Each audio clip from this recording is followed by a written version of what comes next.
All right, lessons of bravery and resilience are instilled in our youth and these minds. Well, from colorful page to colorful page, jump flawless body after body. Evaluation of unrealistic body standards in comics has revealed that perhaps we should draw superheroes to be fit rather than flawless. Now, to illustrate the psychological byproducts of body unrealism, we have Shivani. Go ahead. People may often imitate the behavior of those they perceive have some advantage in self-preservation, sex, greed, self-esteem, or personal enjoyment, as said by Dr. Richard F. Tafflinger. Applying Dr. Tafflinger's logic to a superhero audience, it is plausible that superheroes' self-esteem are as in shape as they physically are. Naturally, humans put themselves in a place of position of comparison to what they see on screen, in this case, flawlessness. In extreme cases, this comparison to the unrealistic superhero bodies can lead to body dissatisfaction or even illnesses like body dysmorphic disorder, also known as BDD, which is an obsession with a minute or imagined physical defect. To further envision this disorder, imagine strolling through the circus funhouse mirrors. These mirrors grotesquely alter your appearance, although they claim to be fun. While we know that these images are outlandish, to someone with body dysmorphia, these images might be their reality. This is also illustrated in our visual. Since people with BDD want to quickly alter their appearance, they often engage in compulsive behaviors, which include but are not limited to eating disorders, overexercising, steroid use, and cosmetic surgeries. An extreme case of this was Herbert Chavez, a middle-aged Filipino man who underwent multiple cosmetic surgeries, including chin and nose augmentation and thigh implants, to look more like Superman. Furthermore, BDD has also been shown to be linked with higher rates of depression and anxiety. A study performed at Bradley Hospital, Butler Hospital, and Brown, the researchers at those hospitals and Brown Medical School, showed that when they gave a questionnaire to patients to assess the presence of BDD, individuals who showed higher levels of body satisfaction tended to be individuals being treated for depression, anxiety, suicidal thoughts, etc. This connection is so concerning because psychodynamic therapy, one of the major treatments for depression, involves addressing all possible causes of one's depression. Since these superhero bodies are seen as ideal in our society, and for the average person almost impossible for them to achieve naturally, discontent in one's appearance is almost normalized in our society, making it hard to diagnose BDD, thus harder to treat depression. With this socio-psychological predicament established, applied justice underlined will now be addressed by Amy.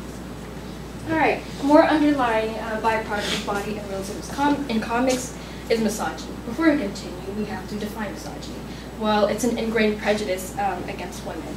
And an example of this misogyny in the superhero industry is illustrated right here. We have the fictional all-female group from the island Themyscira and Liberty, Wonder Woman. They're called Amazons, and they've been costumed by a female and a male director. Now, our natural reaction is the vital organs of the women to the right are protected, and the costume here seems more for fashion rather than functionality and, protection of the body.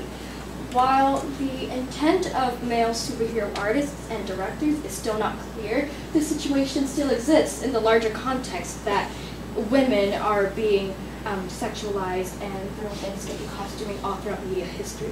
Now, misogyny is manifested through comics in the following ways: minimization of roles and physical feats, objectification and sexualization of superhero bodies, and pertaining to our plight, unrealistic body standards to be exploited. How does misogyny directly relate to body unrealism? Well, the two concepts coexist and are perhaps interdependent. Misogyny is the driving force of body unrealism. Now, superhero artists want to assure readership of their male heteromasculinity, and because of this, this has prompted several comic book historians to comment the following. This is taken from historians Gerard Jones, William Jacobs, and a number of other historians. Well, the Victoria's Secret catalog is the inspiration for superhero artists, an endless inspiration for swiping by boys who have fantasies of women that are far removed from human reality. That is a condensed version of the quote, but all in all, the two concepts are independent, and we will now briefly move to the scientific inaccuracy of these this body unrealism, as explained by Wynn and then Kat. There is muscle dysmorphia, which is a dysmorphia in which one is manipulated to believe they have a lack of muscles. This is caused by a large exposure of overextended muscle and a lot of unnecessary hypermasculinity within male superheroes. Any comic book cover has gargantuan chest spans and walnut-sized quads, usually invoke a response of awe and submission. Over time, we as the audience usually forget that these heroes are not biologically human. We forget so because they have like very human-like features. A combination of superhuman feats and the typical alpha persona causes readers to have a lower self-esteem and lower masculinity as a result of dissatisfaction with their body. In actuality, the male superhero is depicted unreasonably because of their current age as middle-aged men. And in regards to biology, middle-aged men at this time should be losing muscle growth and as well as their function because of sarcopenia. However, in comics, it is also possible for them to depict superhuman strength with attainable muscles. And like principles, superhero wins can also be applied with the same principle, as will be explained now by Kat. Likewise, female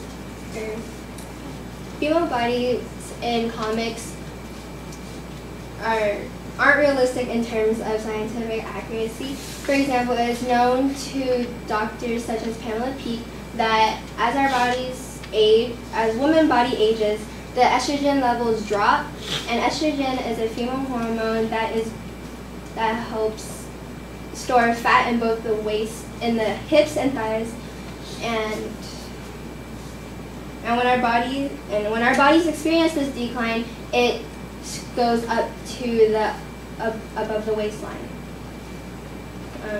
With this in mind, the 23-inch waist isn't practical. This typically extreme hip-to-waist ratio overall body frame refers to a superficial construction rather than a consideration of what humans actually are. Alright, now to explain the positive side of body unrealism. While these unrealistic body types seemingly chip away at society's self-esteem, they socially promote health. Proponents of the unrealistic body depictions in comics, such as the health industry, see fitness motivation in superhero fanatics. Famous Hollywood actors, ranging from Chris Evans to the rising Gal Gadot, maintain rigorous fitness routines in order to train their aging bodies to perform the athletic feats. For example, Gal Gadot shared her vigorous fitness routine of 6 hours a day in the gym for her role as Wonder Woman, all while pregnant. Furthermore, Chris Evans not only maintained a muscle-targeting training routine in an effort to tone up for his role as Captain America, but maintained a consistent diet of protein-rich foods, leafy greens, and complex carbs. As avid audience members, we fathom these healthy accomplishments, relate them back to the original film, and our internal response to our own behavior in reality is simulated, because behavior is learned. These novice athletes are just a few of the actors who healthily manipulate their images to not only keep up with the physical demands of their superhero counterparts, but to become a model of inspiration for an ever-obese America. Alright, what are the consequences of allowing superheroes to remain just the way they are? Well, as Jolene said, positive social change occurs in which direct influence on children's eating also exists. A study at Cornell University showed that called